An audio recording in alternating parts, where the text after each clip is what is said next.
When you download the iHeartRadio app and put the W. and Shook Show on your list of stations, you will prove to the world that you're a little bit smarter than everyone else.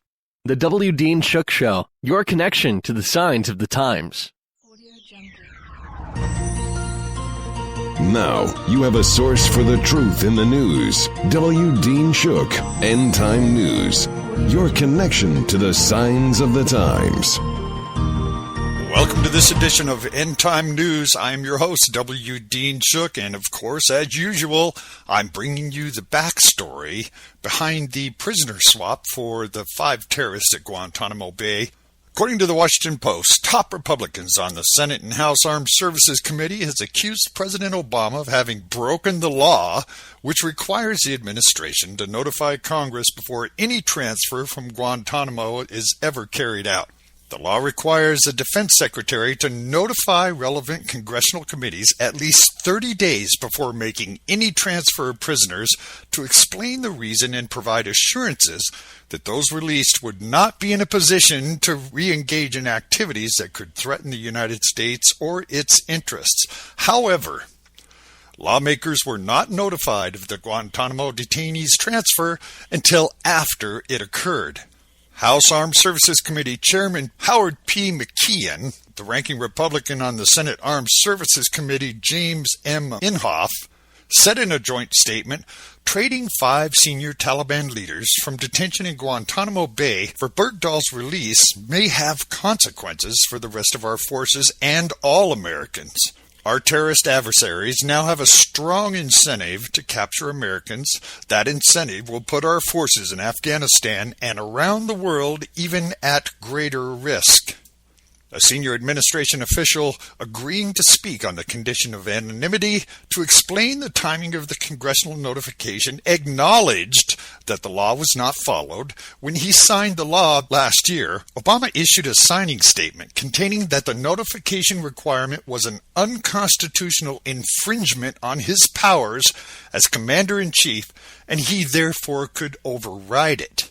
Well, you know, there's much deeper questions than this. Why would he do this when we don't negotiate with terrorists? I think this has something to do with John Brennan and Mr. Hagel. Now, Mr. Brennan was converted to Islam while CIA station chief in Saudi Arabia from 1996 to 1999. Now, let's be clear. In America, a man's religion can never be a condition to his holding a government position. It's protected by both the First Amendment and Article 6 of the Constitution. Therefore, even if it's true that he converted, Mr. Brennan's religion should not be an issue.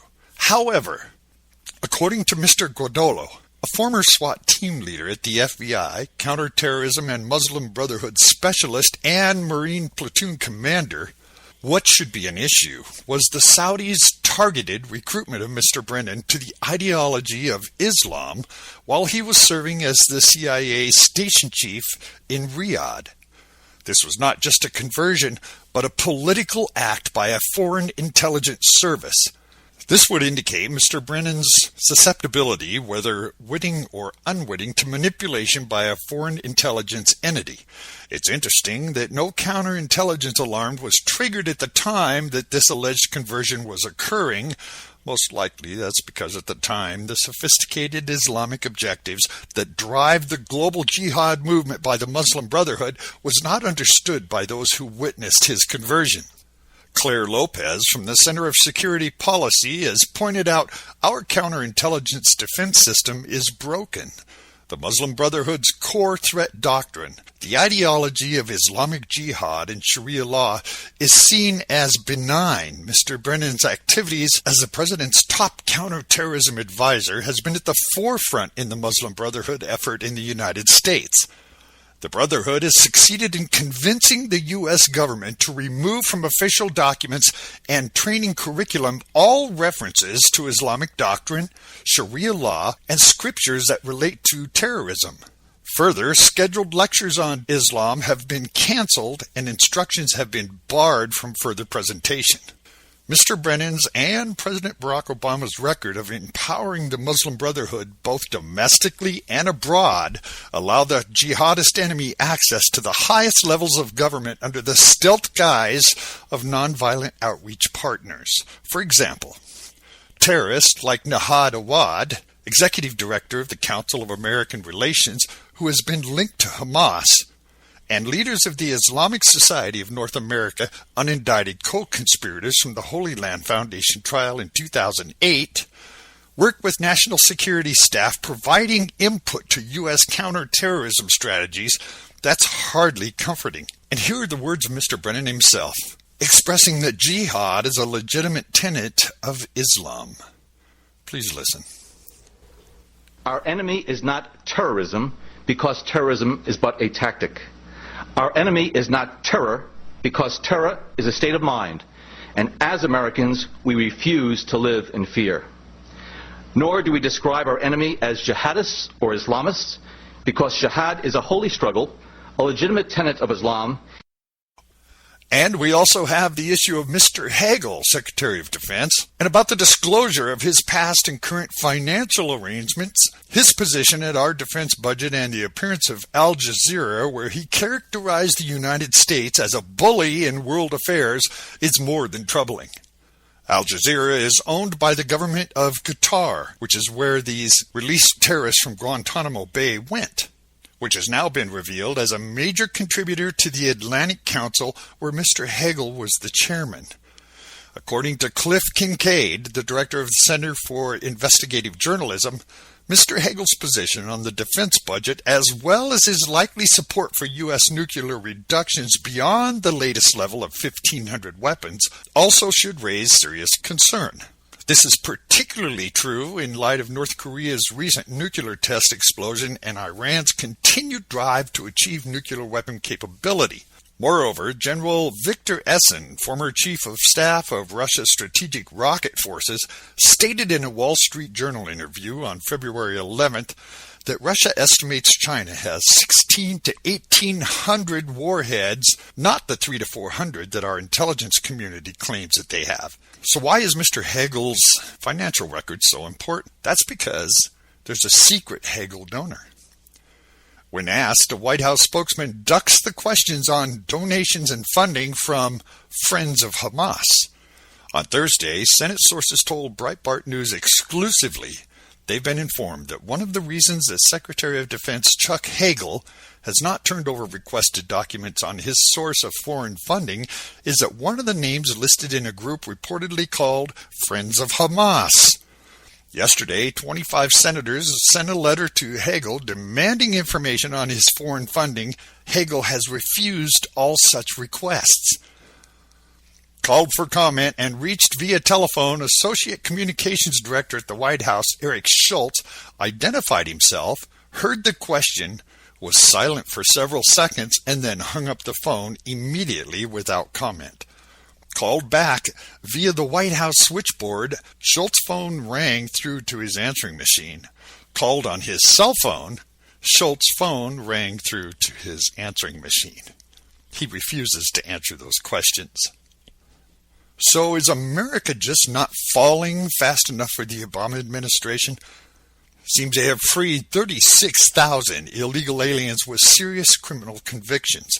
Not all of these illegals are Mexicans. Remember, they're only classifying these as illegals, illegal aliens. Besides implementing a flagrant amnesty plan that defies Congress and the rule of law, the Obama administration frees tens of thousands of illegal immigrants convicted of violent and serious crimes last year, according to the government's own records. The crimes committed by illegals released from federal custody include homicide, sexual assault, theft, kidnapping, alcohol-related driving convictions.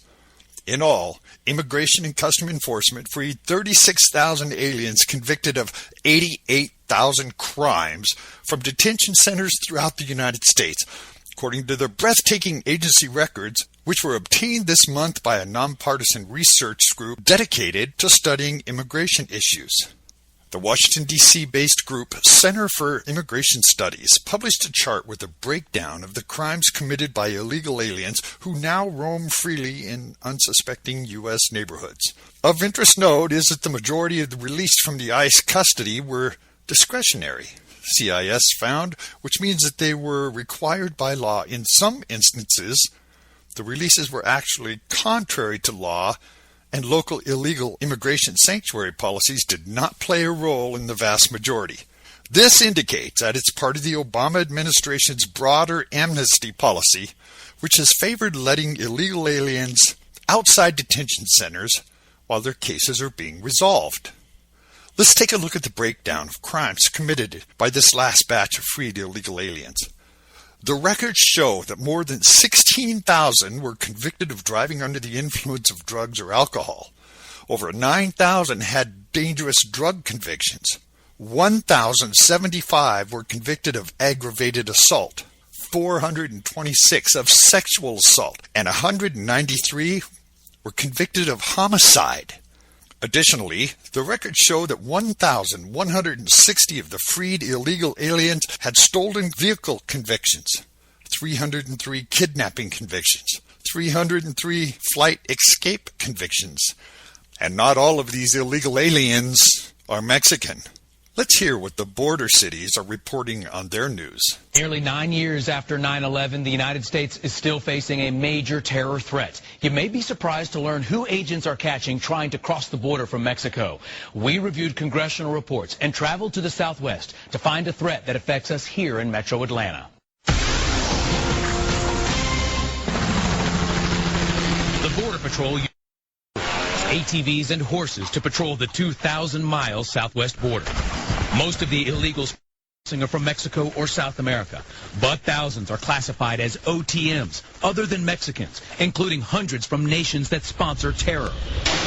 These are the records we obtained at this federal detention center near Phoenix, Arizona. We found illegals from Afghanistan, Egypt, Iran, Iraq, Pakistan, Sudan, and Yemen in custody. We have left the back door to the United States open. Former Arizona Congressman J.D. Hayworth has seen the intelligence reports. And we have to understand that there are people who definitely mean to do us harm who have crossed that border. This Arizona rancher doesn't want to be identified because he fears the Mexican cartels who smuggle drugs and people near his property. This Muslim prayer rug was found on his ranch. It's just one more indicator that there's a whole lot more than just a few poor Mexicans coming into the United States. There's more. This congressional report on border threats confirms members of Hezbollah have crossed the southwest border. It also contains photos of military jackets found on the border.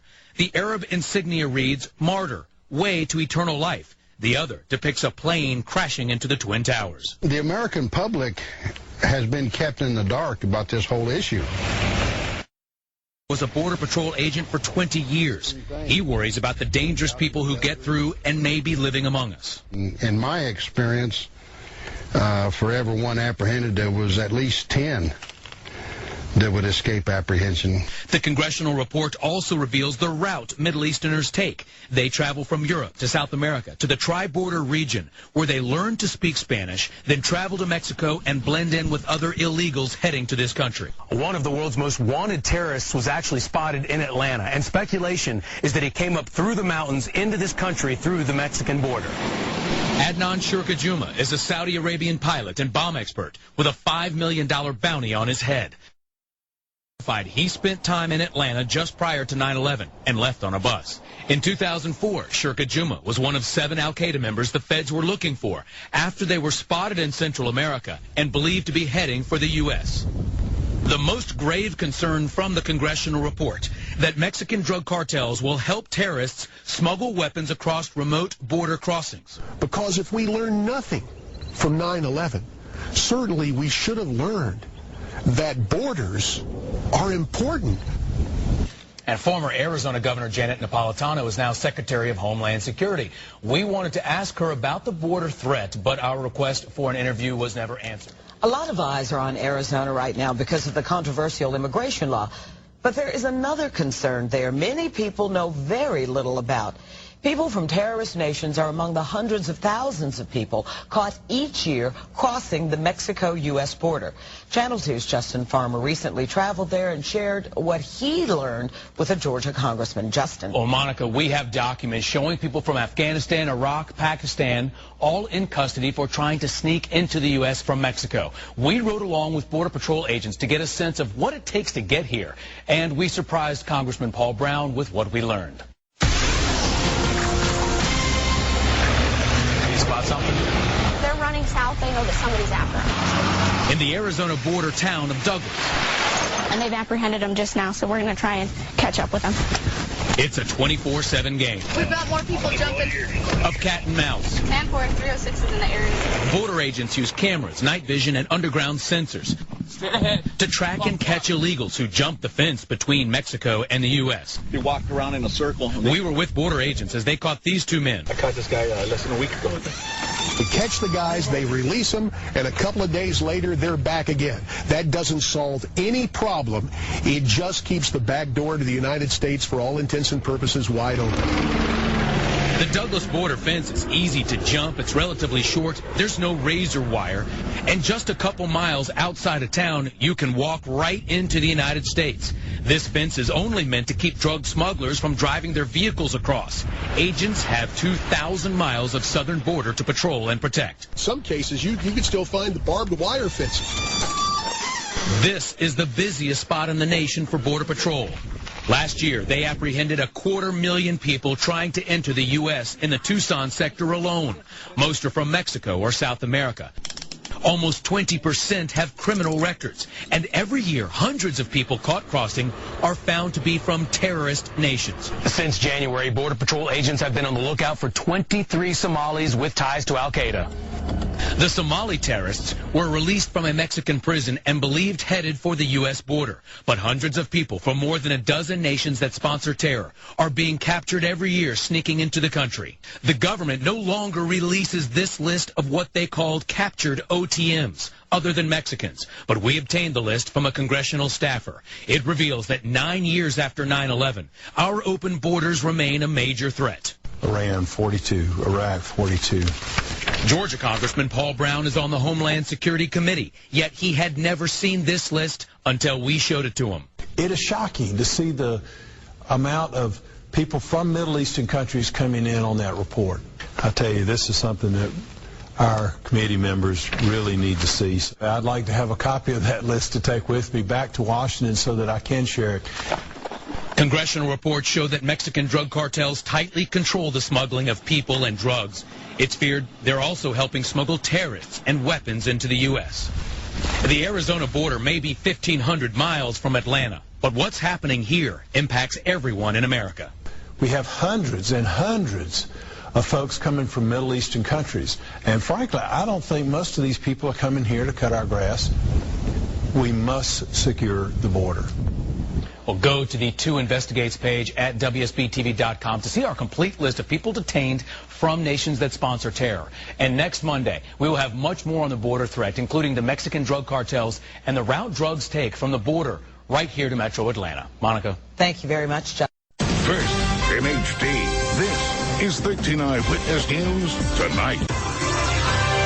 This week, we've been bringing you the results of an investigation into an Eastern European smuggling ring. Smugglers tell us hundreds of Middle Easterners are being smuggled into Texas through Mexico, and some of them may be militants. Eyewitness News anchor Art Restone gives us reaction to this investigation. It's easy for anybody. According to the smuggler we spoke with, hundreds of Middle Easterners are being smuggled into the country every year.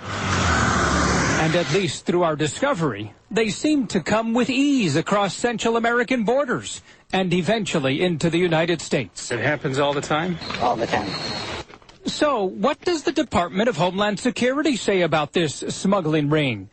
DHS refused to talk on camera and did not seem overly concerned about the findings. Only a statement was issued. Says DHS, there is no credible information at this time to suggest that terrorists are collaborating with criminal groups to gain entry into the United States.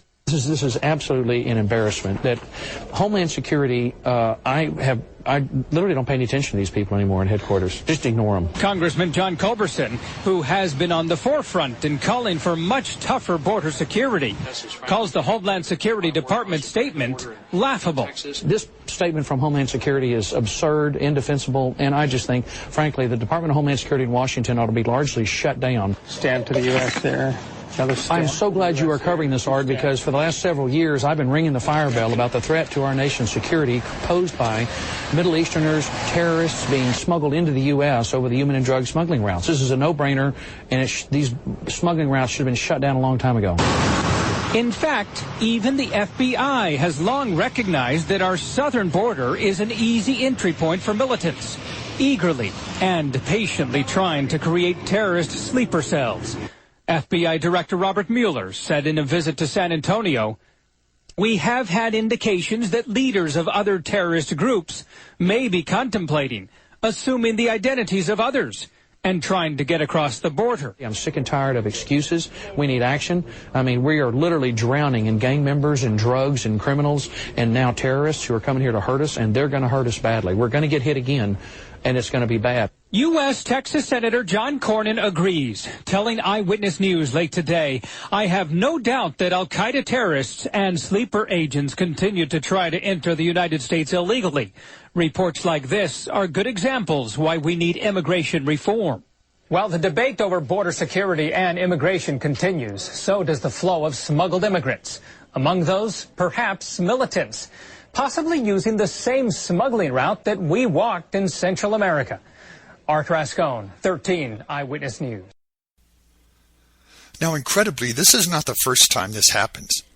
The feds previously released 68,000 different criminal aliens encountered by ICE officers in jails that were let go instead of processed for deportation. According to the records obtained by CIS, the latest batch of 36,000 in a group of aliens who were being processed for removal were freed while awaiting their final disposition of their case. Despite their criminal convictions, they were released by means of bond, order of supervision, parole, or alternative detention such as ankle bracelets. These documents raise question about the Obama administration's management of enforcement resources as well as enforcement plans and priorities. This is hardly the first time the government rewarded illegal immigrants with serious criminal records. Last summer, Judicial Watch reported that legislation crafted by the bipartisan Gang of Eight in the U.S. Senate would grant amnesty to illegal aliens with drunk driving, domestic violence, aggravated assault, child abuse convictions. In its report, Judicial Watch noted that groups that would normally be vocal on these sorts of issues remained silent. As an example, we offered the nation's largest organization working to stop drunk driving and support victims of violent crime, Mothers Against Drunk Driving, which refused to criticize the proposed law, even though it essentially rewarded those convicted of drunk driving, although a spokeswoman for MAD said it doesn't get involved in immigration matters. Well, apparently the Obama administration is getting away with this because it seems like the vast majority of Americans don't get involved in immigration matters either. So they drive the nails into the coffin of America. Stay tuned, because when this stuff breaks, I'm going to bring it to you right away. This is End Time News, and I'm your host, W. Dean Shook. I'll see you on our next update. Don't miss it. You can get these full stories and more at WDeanShook.com. That's WDeanShook.com.